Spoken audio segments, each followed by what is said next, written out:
You asked me why I don't trust men like you, she said, her voice trembling but clear. This is why. Because the moment the world says I don't belong, you believe it. He didn't answer. He couldn't. Not when her words echoed louder than any headline ever could. This is not a love story born in fairy tale moments. It's a story of two broken people learning how to trust, how to choose each other, even when the world gives them every reason not to. A powerful CEO buried behind walls of logic and fear. A woman who walked into his world with nothing but her honesty and changed everything. Stay with us as we unfold this tender, fierce, and deeply human story of healing, redemption, and real connection. If this sounds like something your heart needs today, don't forget to like, share, and subscribe to Shining Stories, where we bring you tales that speak to the quiet strength in all of us. Now let's begin. It was never meant to be more than a quick stop, just a quiet walk through downtown Portland dropping off one sealed envelope. Elena Matthews, now 33, had spent the last few years working odd freelance admin jobs, mostly legal errands, mostly forgettable. This one seemed no different. Deliver leave. Move on. But as she approached the glass doors of the tower flanked by two men in sharp charcoal suits, she knew the air inside wasn't the kind that welcomed people like her. Their glances weren't cruel, just precise. The way you'd assess something that clearly didn't fit. She took a breath and stood a little straighter. I have a delivery for Mr. Callahan, she said evenly, holding out the thick envelope. One of the men, the taller one, narrowed his eyes. Do you have an appointment? It's from Elbridge and Cole, she replied. They asked me to place it in his hands directly. The other guard tapped on a sleek tablet, then gave a slight nod. 37th floor. Last office on the left. As the elevator rose, Elena caught her reflection in the stainless steel panel. Hair pulled back in a simple twist. Ash-gray blouse, neat but plain slacks. No jewelry, no makeup. She never saw the need. She wasn't here to be noticed. But when the doors opened onto a corridor bathed in silence and glass, the world seemed to turn its gaze anyway. He was already there. Adrian Callahan, founder and head of Callahan Industries. The press had long stopped speculating why he never smiled. They said he had been like that since 2012, ever since the company began its meteoric rise. He stood by the window framed by Portland's pale skyline, a man carved in shadow and precision. He looked at her, not away. Not through, but at her, like she had no right to be there. Elena stepped forward, trying not to let her fingers tremble. This is for you, she said, offering the envelope. He didn't move. Who sent you? He asked, his tone flat, but not careless. Elbridge and Cole, she answered. It's in regard to the merger. I asked who sent you. He interrupted. She blinked. I just told you. His steps were slow as he approached, but his voice was colder than the floor beneath her shoes. Don't pretend I know the type, he said. You walk in looking harmless, hoping I'll slip, that I'll let my guard down, and you'll walk out with a story. Or worse, a headline. She stared, caught between confusion and disbelief. What is it you want? He continued. A photo, a blog post, a lawsuit. If I bump your arm by accident. His gaze swept over her like a surgeon's blade, clean, practiced, detached. I've seen women like you, he added, circling her slowly. But I don't entertain them, so save the act. The room seemed to drop 10 degrees. Elena's jaw clenched. I don't know what kind of women you're used to, she said quietly. But I'm not one of them. I was paid $50 to put this in your hand. Nothing more? Adrian crossed his arms, saying nothing. His eyes still doubted her. She looked at him a moment longer, then walked to his glass desk and laid the envelope down gently. You know, she said, her voice barely above a whisper. Real power doesn't need to humiliate strangers just to feel safe. Then she turned. She didn't rush. Didn't look back. Only once the elevator doors closed around her again did her breath catch. Not from fear, but from the weight of something heavier, being mistaken for someone with no name, no integrity, no place. She didn't know what kind of world Adrian Callahan lived in, but she knew hers, and no man, no matter how tall his tower, could make her feel small in it. The elevator closed behind her like a verdict. Elena stood stiffly, fists at her sides, breath uneven. Her heart thundered, not from fear, but from something far messier. Humiliation, anger, disgust. She had delivered the envelope, she had done her job, and still she left feeling dirtier than when she walked in. That man, Adrian Callahan.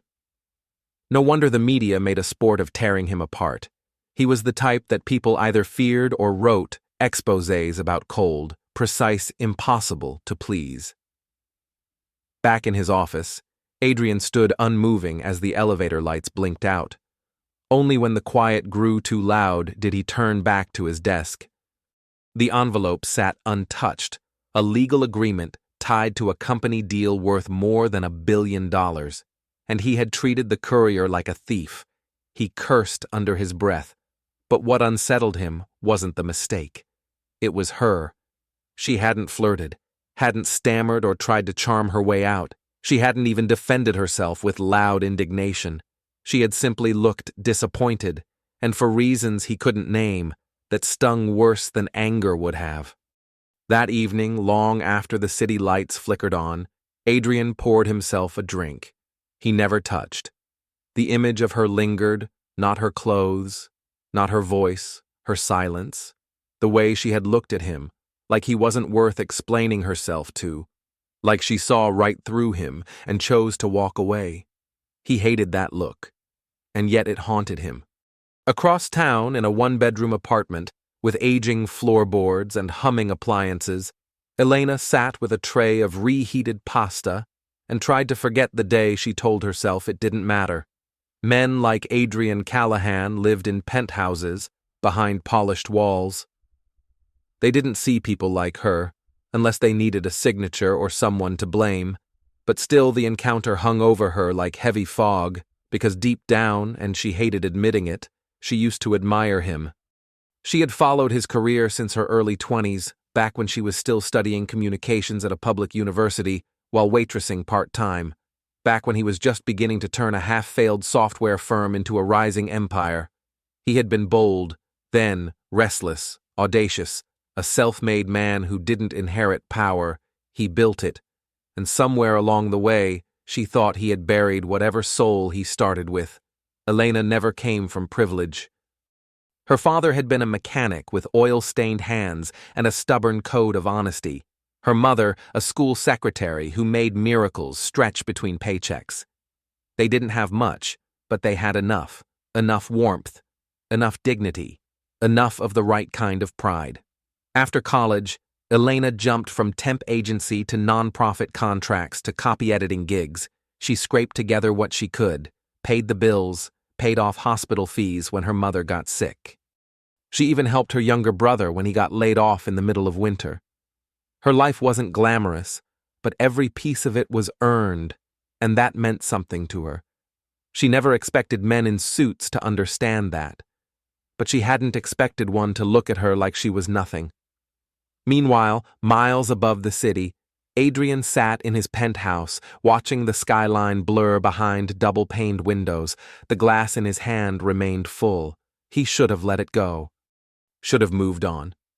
She was just a courier, a face in passing, but it wasn't her face that stuck with him. It was her eyes. They weren't hungry for attention. They weren't impressed by power. They weren't afraid.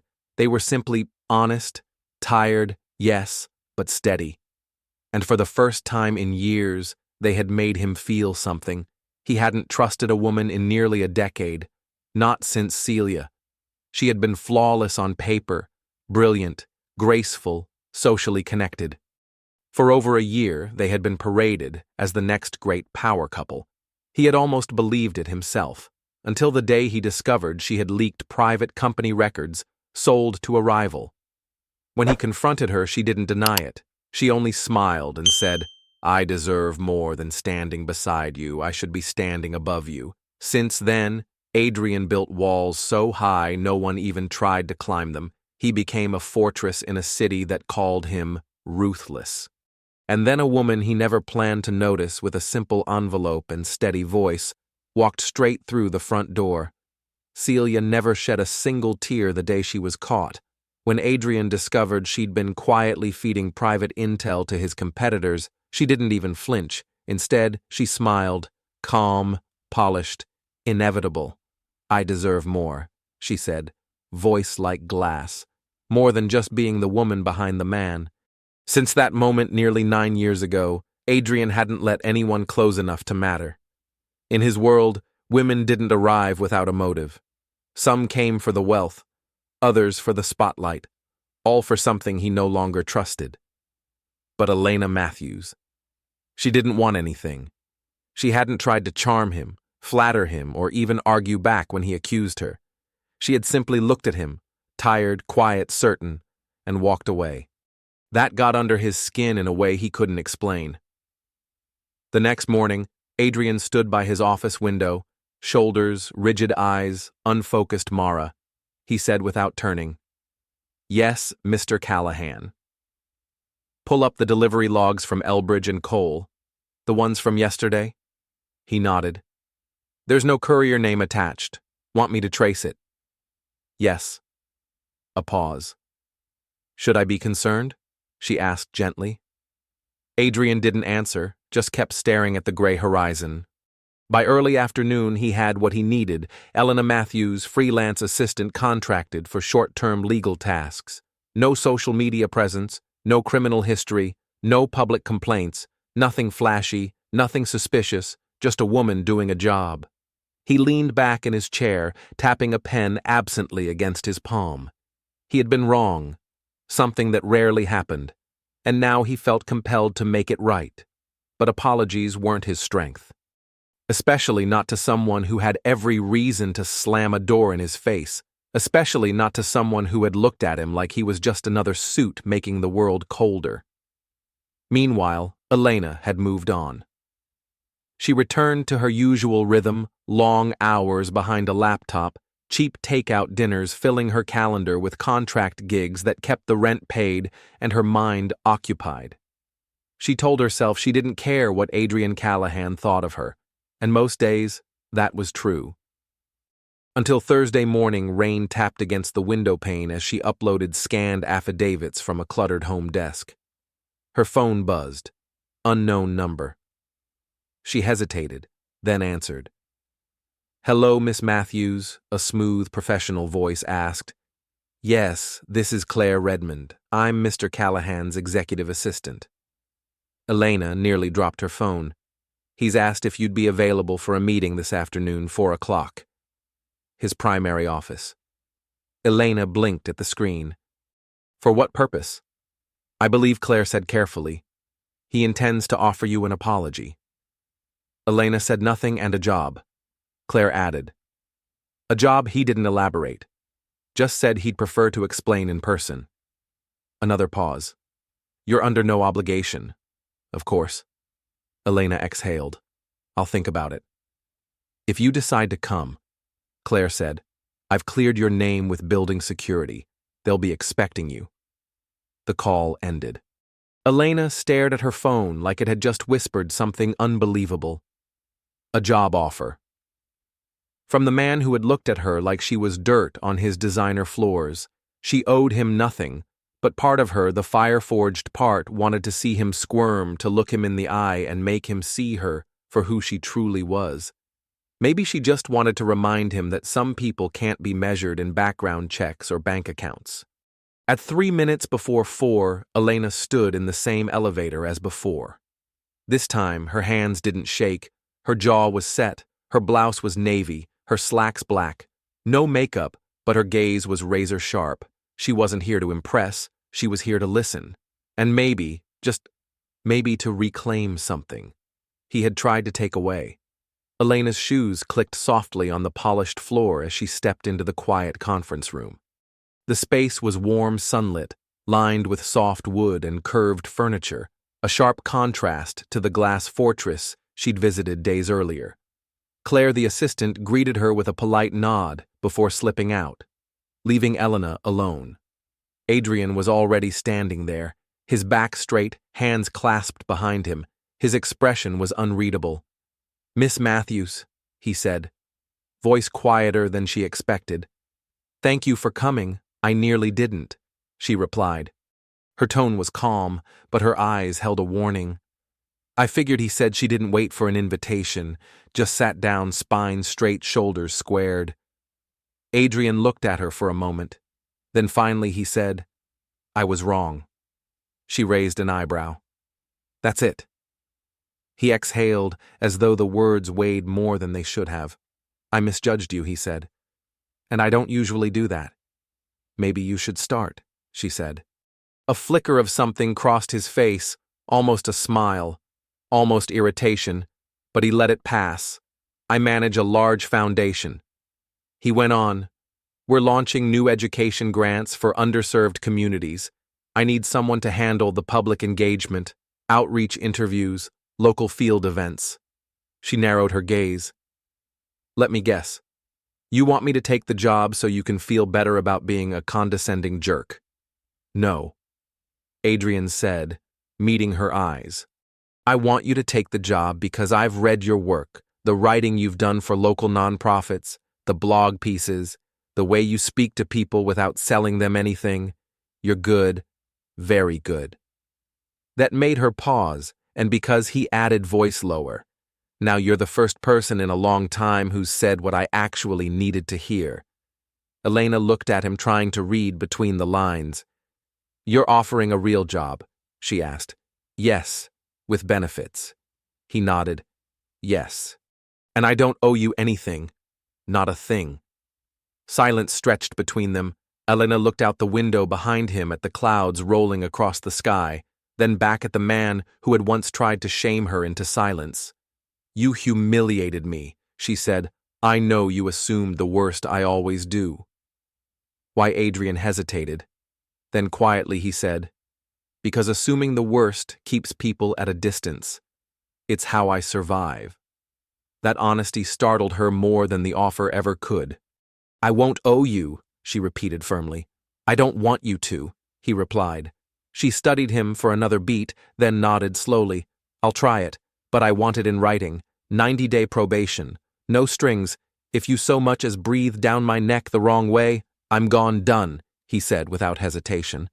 Claire re-entered the room, handing Elena a printed draft. Elena scanned the pages with sharp eyes, flipping through the terms. Everything was there exactly as promised. When she signed, Adrian said nothing, just watched, quiet, intent, like he was memorizing the way her fingers held the pen. She stood to leave. As her hand reached for the door, he spoke. "You were right that day," he said. She glanced over her shoulder, about what people with real power don't have to insult strangers. She didn't smile, but something in her voice softened. "Glad you finally listened." She walked out without turning back, but her fingers trembled slightly. So did his. The first few weeks passed in a kind of restrained civility. Elena did her job sharp-focused, and on time. She avoided small talk, avoided him when she could. She met with local school directors, drafted outreach campaigns, and quietly launched a donor drive that raised over $50,000 in 1 week. She didn't ask for praise, and Adrian didn't give it. But he watched her more than he meant to. He noticed how gently she spoke to elderly volunteers, how she didn't interrupt even when she disagreed, how she typed faster when she was angry, that she always left her tea steeping too long. He noticed the way she rolled her eyes when someone bragged too much in meetings, and how one afternoon she calmly stood up for a janitor when a senior executive mocked his accent. There was a fire in her quiet, precise, and utterly unpretentious one Thursday. They were both stuck in the office late. A shipment of donor packets had been misrouted, and nearly 400 kits needed repackaging. Elena didn't wait for someone else to fix it. She rolled up her sleeves and did it herself. At 8 in the evening, Adrian found her in the small conference room, surrounded by envelopes and labels, hair falling out of its twist. "You didn't have to stay," he said from the doorway. "I didn't want it to sit until Monday." she replied, not looking up. You could have asked for help. I don't ask for favors. He walked farther in hands in his pockets. You still think working here is a punishment? She looked up at last. Her eyes were tired but clear. I don't think anything she said. I just do the work. That was the deal. He leaned against the table. You're efficient, relentless, and not even a little impressed by any of this. She glanced around at the skyline, the glass, the designer art. It's a nice cage, she said, but it's still a cage. He paused. Is that how you see it? She returned to folding. You built it to keep the world out. She said, don't blame me for noticing the bars. Adrian didn't speak. Then after a long moment, he reached for a stack of address labels and sat beside her. You're serious? She asked. I run a tech empire, he said. I think I can handle stickers. They worked in silence. No tension, no performance, just the sound of paper and two people trying without saying it to trust the same room. Not warm exactly, but something closer to honest. Elena caught herself glancing at his hands, clean, careful, precise, unexpected for someone so powerful. He didn't talk, didn't ask questions, he just helped. There was something in his voice that caught her off guard. It wasn't power or control or any of the sharpness she had come to expect. It was something fragile, almost human. And the way he looked at her in that quiet, broken building like he wasn't wearing a mask for once made something shift deep inside her chest. Later that evening, back in the car, Elena sat quietly with her hands folded in her lap. The city passed outside in a blur of rain and red lights. Adrian broke the silence. What are you thinking? She hesitated, then softly said, I don't think you're the man I met that first day. He gave the smallest smile. And I think you are. Same fire. Same honesty. A pause. Then she asked Adrian, Yes, why did you choose me for this job? He looked straight ahead, not at her. I didn't choose you, he said. You showed up. I just finally paid attention. Her breath caught. That night in her apartment, sleep didn't come easily, because something had changed. Not just in him. In her. And that terrified her more than anything. She couldn't keep pretending she didn't care. Not anymore. The next morning of Friday began like any other. Elena arrived with coffee in hand, expecting another full day of grant planning and meetings. Adrian had been out of town for 2 days, and though she hadn't heard from him, she told herself not to overthink it. But by midday, the mood in the office had shifted. Subtly at first, glances that lingered too long, whispers that stopped when she walked by, then more overt emails went unanswered. Meetings were canceled without reason. And then Mara walked in face pale, a printed page trembling in her hands. You need to see this, she said quietly. Elena took the paper. One glance and her world cracked open. The headlines screamed in bold letters, Adrian Callahan's assistant or secret lover, photos, spark scandal. Below it, grainy images, her and Adrian in the car, walking side by side into the youth center, standing close by a broken window, even one from months ago outside his office, tension plain on his face. The story painted her as a manipulator, a local nobody who had wormed her way into the most untouchable man in the city. It suggested the youth center project was her scheme, a way to spin goodwill and win influence. It was cruel. It was calculated. And it was everywhere. She stood in the hallway as the office buzzed with quiet judgment around her. Her face burned, and then she turned fire rising with every step and walked straight to Adrian's office.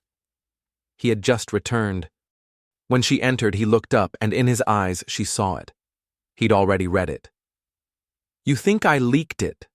Her voice was barely more than a whisper. He didn't answer. She stepped forward. Well, do you? He leaned back in his chair slowly. The timing, the photos. You said you hated attention, but here we are. So that's a yes. I didn't say that. You didn't have to. Her throat tightened. I thought we were past this, she said, voice trembling. I thought maybe you saw me. I've been used before, Elena, he said. Forgive me for being careful. She stared at him. This man who had stayed late with her, who had reached past his walls to show her the ghost of something vulnerable. This man who, when tested, still believed the worst. You once asked me why I don't trust men like you, she said. This is why. Her voice broke slightly. Because the moment the world whispers that I don't belong, you're the first to believe it. Adrian stood his jaw, tight face, unreadable. I have a company to protect, he said. And I had a heart, she replied, but you just broke it. She turned before he could answer and walked out. The article spread like wildfire. Her name trended for all the wrong reasons.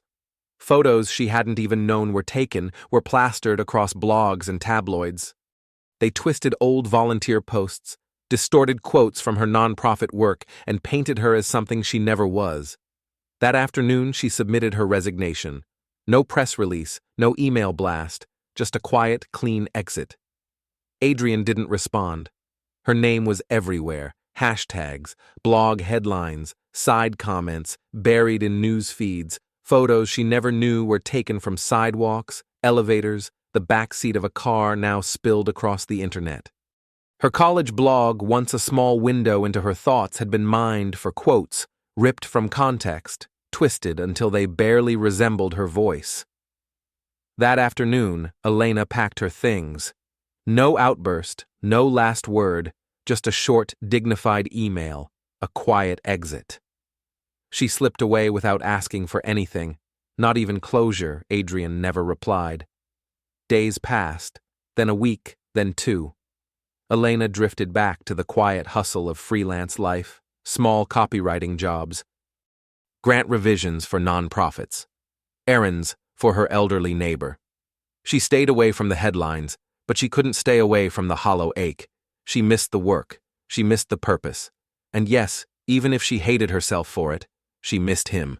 Across the city, in a high-rise that now felt colder than ever. Adrian sat in the dark. A glass of scotch sat untouched by his side. The building was quieter without her. Less movement, less color, less everything. He told himself he had made the only logical choice, that the article had forced his hand. But the thought wouldn't stop gnawing at him, so he ordered a full investigation. And when the final report landed on his desk, he read it twice, then again, and he felt his stomach turn. The leak hadn't come from her. It had come from within an employee in his own media division, bribed by a rival investor hoping to damage Adrian's credibility and sink a pending deal. She had never betrayed him. He had betrayed her. Mara entered his office quietly, hesitant. Sir, he didn't look up. She hasn't contacted you. No, he murmured. I didn't expect her to. She added softly, but you want her to. He stayed silent. She believed in the work, in this place in you, Mara said. Even after the way you treated her that first day, she gave you a chance. Adrian closed his eyes. What are you going to do? She asked gently. He stood slowly. Fix it. That evening, he drove himself, no driver, no suit. Just a plain black coat and a worn folder tucked under one arm. He found her outside a neighborhood library, helping an elderly man into a taxi. Her hair was pulled back, no makeup, sleeves rolled. Still the most real thing he had ever seen. When she turned and saw him, her expression changed instantly, sharp. Guarded Adrian. I need 5 minutes. Why? Because I didn't believe you, he said. Not when it mattered. She crossed her arms. And now you do. I know who leaked the article. It wasn't you. I brought proof. He held out the folder. She didn't take it, didn't even glance at it. I don't care who leaked it. She said, I care that you looked at me and believed I would. I was afraid. He admitted, no. She said, you were a coward. Yes. He whispered, but not anymore. She didn't speak. Her eyes searched his face, searching for something beyond the apology. Why are you really here? Adrian swallowed. Because every day without you feels wrong, and I think it's more than guilt. She looked away, blinking back something she refused to name. I'm not asking for forgiveness, he said. I just want to say one thing, what you changed me. She didn't answer. He took a step back. His voice was low, steady. If you ever want to come back, not to the company, but to me, I'll be here. Then he turned and walked away. Elena stood there, heart pounding, unsure if she was more shaken by what he said or the fact that he meant it. For the next few days, she said nothing. Did nothing. She didn't open the folder he gave her. She didn't look him up or check the news. But she didn't throw the folder away either. It sat quietly on her nightstand, just like his words sat in the back of her mind, I'll be here. She didn't know if it was a line, a tactic, or the most honest thing he'd ever said. But it stayed with her, not like a wound, more like a note left under the door, quiet, persistent, waiting to be read. She tried to keep busy, helped organize a book drive for the local school, edited brochures for an animal rescue, cleaned her apartment twice in one weekend, but nothing could clean out the echo of him. Elena tried to stay steady, tried not to let her chest tighten every time she remembered the way he had looked standing on that street corner in the cold. No suit, no defense, just waiting, but some things press into the heart without asking permission. Then the letter came. No courier, no company logo, just a plain envelope tucked in with the morning mail, her name written in clean, deliberate handwriting. Inside was a single page. Handwritten Elena. I've written this 100 different ways. Deleted 99. This is the only one I didn't polish. It's the only one that feels true. I've spent years making decisions through filters, logic, risk, damage control that works in business. But in love, it ruins everything. I called you something ugly because I was afraid. Afraid that someone real had slipped past my defenses. Afraid that if I let you in, I'd lose control. The truth is, I didn't just doubt you. I doubted the part of me that still believes in good things. I was wrong. About you. About us. About what matters. If you never speak to me again, I understand. But if there's even a piece of you that still wonders, come to the community center this Saturday. You helped build it. You made it real. And if you walk through that door, I won't let you walk out again. Adrian. She read it twice. Then again. Saturday came. She still hadn't told anyone what she would do, but her heart had made the decision long before her mind caught up. The youth center was alive. Children ran through the halls laughing. Parents explored classrooms filled with books, games, art supplies, and warmth. There was music, food, smiles. The press stood quietly along the walls, held back by subtle boundaries. Adrian stood near the entrance, shaking hands with local leaders, exchanging polite words, but his eyes never stopped scanning the door. By midday, hope began to thin. Then he saw her. She stepped through the door in a soft cream sweater, a navy skirt brushing just below her knees. Simple, strong. Exactly herself. Their eyes met, and for a moment, the room faded. He walked toward her slowly. You came, he said, voice rough with restraint. You said you built this, she replied. I came to see if you meant it. He nodded, said nothing. She looked around the space. It's beautiful. You helped design the outreach programs. He said, the reading spaces, the family support desk. I didn't think you remembered. I remember everything.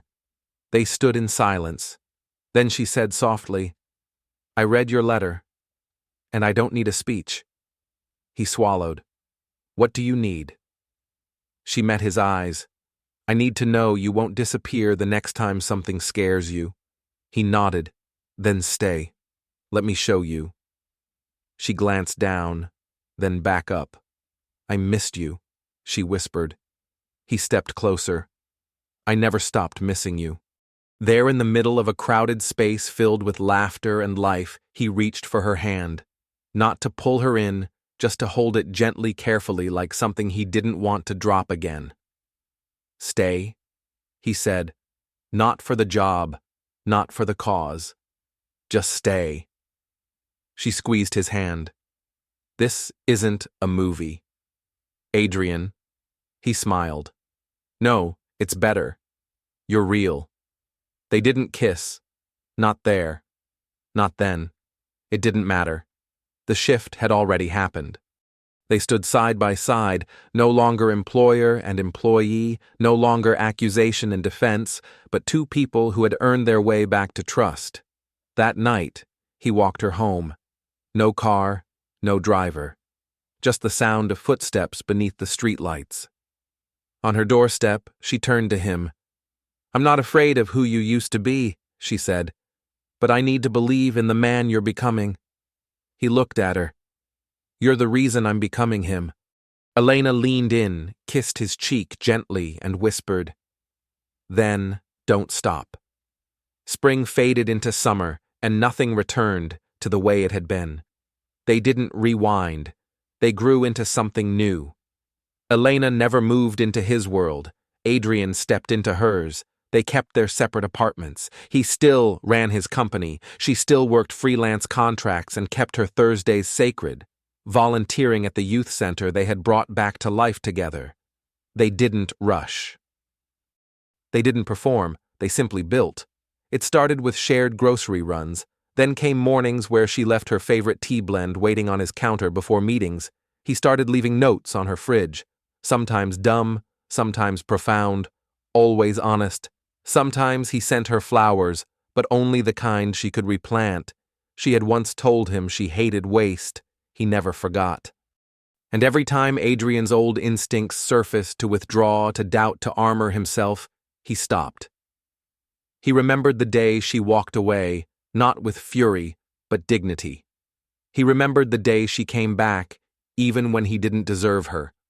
And when Elena's doubts crept in about how long something like this could last, how fragile love could be when built from broken pieces, she reminded herself of who he was when no one else was watching. Not the headlines, not the walls. Just the man who stayed up helping her fold envelopes.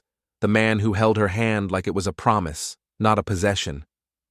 On their 6-month anniversary, he drove her to a quiet coastal town 2 hours from the city. No press, no suits, just ocean wind, footprints in the sand, and silence that didn't need filling. He stopped beside a tide pool, hands in his pockets, gaze on the horizon. "I never told you." He said why I stopped believing in love. She didn't speak, just waited. "I thought love was a transaction," he said. "You give something, you expect something, that's how people treated me. Love came with invoices." He turned toward her. "Until you didn't want anything, you just were." She touched his arm. "And you?" she asked. "I was guarded, cold afraid." He smiled barely. "You didn't try to fix that. You just stayed long enough for me to want to fix it myself." Her heart ached full in the best way. "I didn't stay to change you," she said. "I stayed because you started changing on your own." He nodded slowly, then pulled something from his pocket. A small box. Simple. No velvet. No shine. "I'm not asking you to marry me," he said quickly. "Not today. I wanted you to have this." Inside was a ring. Not gold, not diamond. Just a smooth silver band. Etched on the inside were 3 quiet words. "You're the reason." She pressed her lips together, overcome. He took her hand. "Whatever comes next," he said, "I want to face it with you. No titles, no headlines, just us." She slipped the ring onto her finger. It fit perfectly. "I believe you," she whispered. And when he kissed her, it wasn't for show. It wasn't to prove anything. It was the kind of kiss that simply said, "I'm here." Later, as the sun dipped beneath the edge of the sea, Elena rested her head on his shoulder. "I used to think love had to be perfect to be real," she murmured. Adrian glanced down at her, and now she smiled. "Now I know. It just has to be true. Sometimes love doesn't arrive with grand gestures or perfect timing. Sometimes it begins with two people learning how to stay, not when it's easy, but when it matters most. Elena didn't fix him, and Adrian didn't save her. But together they built something honest. One conversation, one act of trust, one choice at a time. Not a perfect love story, just a real one. If this story touched you even in the quietest way, please consider liking, sharing, and subscribing to Shining Stories, because somewhere out there, someone else might need this story too. Thank you for listening. And until next time, stay kind, stay open, and never stop believing in the power of a true heart.